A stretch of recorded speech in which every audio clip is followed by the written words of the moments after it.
કોસ્ટજ એવા પરિવારે આજે મને છત્ર પૂરું પાડ્યું છે। હું પરમાત્માને અપરંપાર અંતઃકરણપૂર્વક પ્રાર્થના કરું, આ રઘુવંશી પરિવારની ઉપર પરમાત્માનું છત્ર, છાયા, આશીર્વાદ, અનુકંપા અવિરત, નિરંતર, સતત ઉતરતી રહે, એ જ મારા સાવળિયાના ચરણોમાં પ્રાર્થના કરું, અર્પણ કરું છું। પરમાત્મા એમના દ્વારા આવા ને આવા સત્કાર્યો સતત કરાવતા રહે, એ જ પ્રાર્થના। મને લાગે છે તાળી પાડવાના પૈસા આપવા પડે છે। જય હો।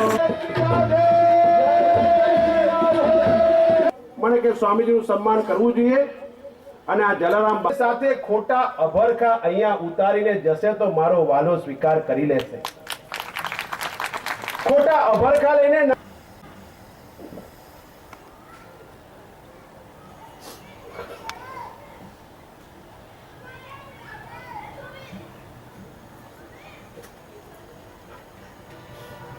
મને બાંધનારા ઓછા છે માતા, એટલે આ વાત કદી નહીં ભૂલું એમ જો સાંભળીએ તમને બાંધે ને સાહેબ તો જીવનમાં ભૂલતા નહીં કોઈ દિવસ। સરેન્ડર થઈ જજો, શરણે થઈ જજો, ચરણે પડી જજો, જે થશે થવા દેજો। પરમાત્માના ચરણોમાં કોઈ દિવસ ક્યારેય કોઈનું અહિત થયું નથી, થઈ શકે તેમ નથી। મૂક્યું તું ધનુષનો ભંગ કર્યો છે, બંને બગીચામાં પાછા આવ્યા છે। આ બાજુ કંસના ત્યાં આગળ સવારે રંગ ગુરુ મહિમા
જમીનમાંથી થયા છે। લક્ષ્મીના ત્રણ પ્રકાર છે, નીતિ અને અનિતિથી જે ધન ભેગું થાય તે લક્ષ્મી, નીતિ અને અનિતિથી જે ધન ભેગું થાય તે લક્ષ્મી। આવું ધન થોડું ભોગ વિલાસમાં અને થોડું સન્માર્ગે જશે।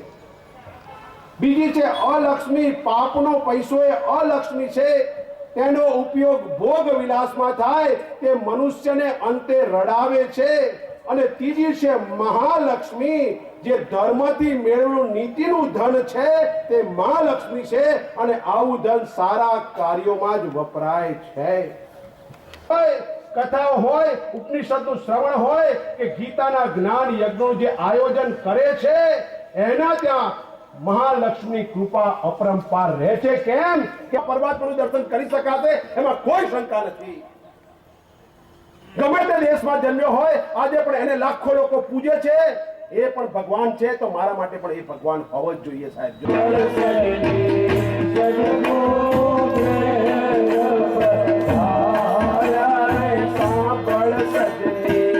સતગુરુ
પરમાત્માએ બાળક પરમાત્માનું સ્વરૂપ છે મોકલી આપ્યા છે આપણને સૌને.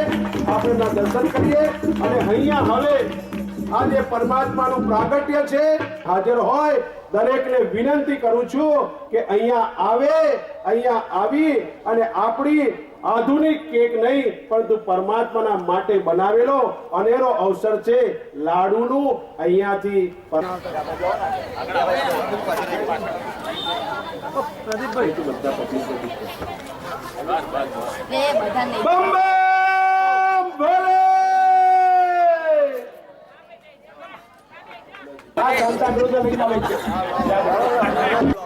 અને આપણે પરમાત્માનું પ્રાગટ્ય થાય છે ગમે તે જગ્યાએ હોય આજે પ્રાગટ્ય નંદ ઘેરા